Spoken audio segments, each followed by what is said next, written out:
오늘은 9월 19일 목요일입니다. 오늘 다우지수 0.25% 하락했습니다.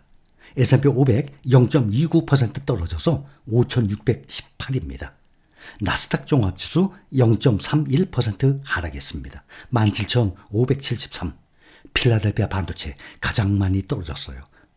아니, 금리를 0.5% 떨어뜨렸는데도 필라델피아 반도체 1% 이상 떨어졌습니다. 4,859입니다.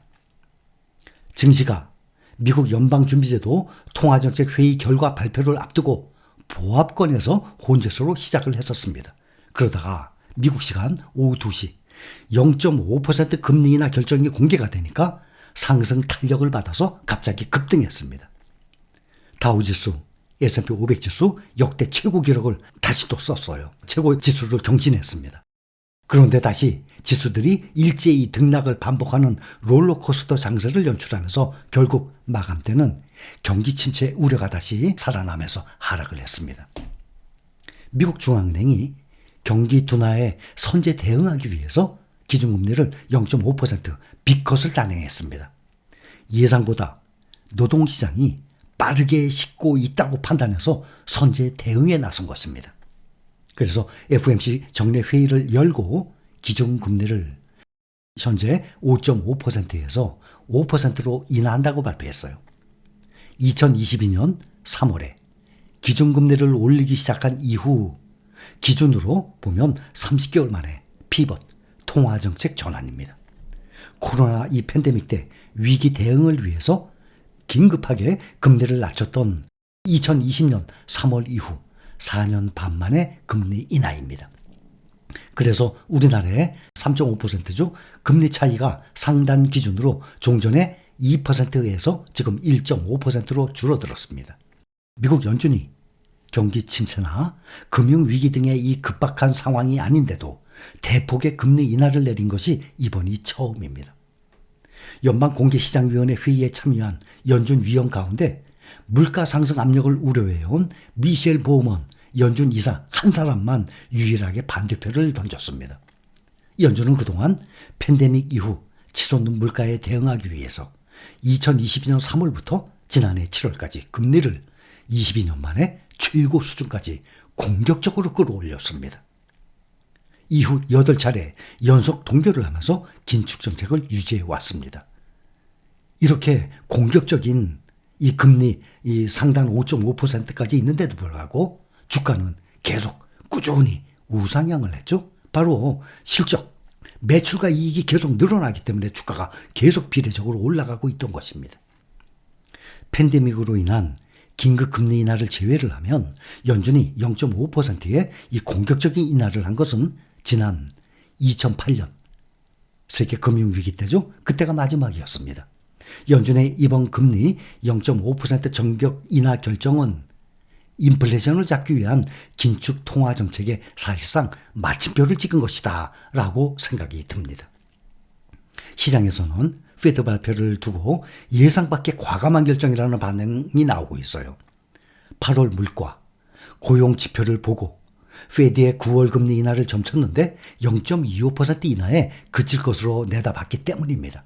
페드가 빅컷 0.5%를 밀어붙인 이유는 최근에 인플레이션 둔화가 이어지고 있는 반면에 노동시장은 확연하게 식고 있어서입니다.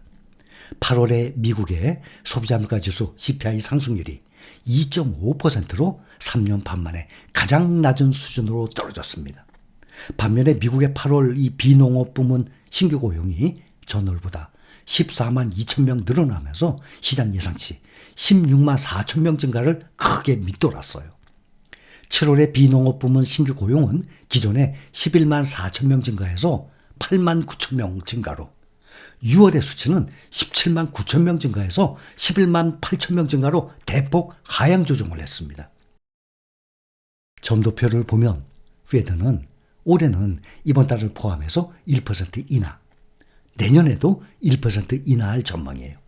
그럼 2%가 떨어지니까 5.5%가 3.5%가 되는 것입니다. 그동안에 일반적으로 보면 시장은 계속 우상향을 할 것으로 예상을 하는 것입니다.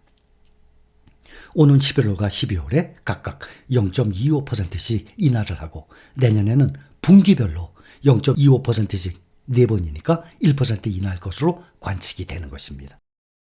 그래서 내년 이후의 금리 중간값이 2025년 말, 내년 말 3.4%, 26년 말 2.9%, 27년 말 똑같이 2.9%로 예상을 하고 있어요. 2028년 이후의 장기금리 전망은 6월에 2.8%에서 2.9%로 오히려 0.1% 상향 조정됐습니다.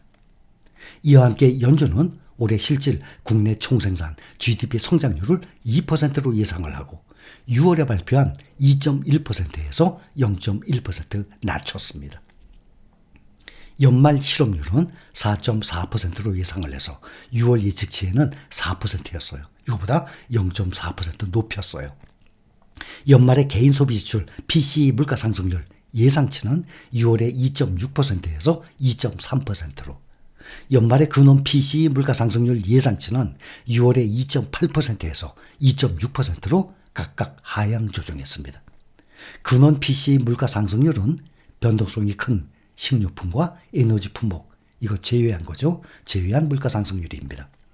제롬 파월 연준 이사회 의장이 비컷 단행이 경기 침체가 임박했다는 신호로 읽히지 않도록 유의하는 모습을 보였어요. 제롬 파월 연준 의장이 미국 경제가 좋다고 강조를 했는데 시장은 오히려 경기 침체 우려에 안심하지 못하는 분위기였습니다. 제롬 파월 연준 의장이 기자회견에서 이번 비컷 결정이 경기 침체 때문이 아닌 선제적 대응이라는 점을 강조한 것입니다. 파월 의장은 금리 발표 후 가진 기자회견에서 경제는 양호하고 견조한 속도로 성장을 유지하고 인플레이션도 낮아지고 있다라고 말했습니다. 이어서 현재 경제가 침체할 가능성이 높아졌다는 것을 시사하는 어떤 증거도 보이지 않는다라고 말했어요. 그러면서 경기 침체 가능성에 선을 그었습니다. 그런데도 불구하고 시장은 하락한 것입니다. 이어서 신중하게 나갈 것이고 필요할 경우 금리 인하 속도를 늦출 수도 있다라면서 초저금리 시대로는 돌아가지는 않을 것이라고 덧붙였습니다. 파월 연준 의장은 통화정책에 정치적 필터를 씌우지 않고 정책적인 고려를 하지 않을 것이라고 선을 그었었습니다. 오늘도 마찬가지였습니다. 파월 의장이 이번이 4번째 겪는 대선이고 정치적인 동기는 개입하지 않는다고 재차 강조했습니다. 그럼에도 대선을 불과 48일 정도 앞둔 워낙 민감한 시기인 만큼에 미국 민주당과 공화당 양 진영은 엇갈린 입장을 보일 것으로 예상됩니다. 민주당 대통령 후보 해리스 부통령은 인플레이션 완화 노력의 성과로 평가를 하고 긍정적 신호로 받아들일 것 아닙니까? 반면에 대선 전에 금리 인하를 반대했었죠. 공화당의 트럼프 전 대통령. 상대 후보의 힘을 짓는 결정이라는 이런 견해를 보일 것으로 예상이 됩니다.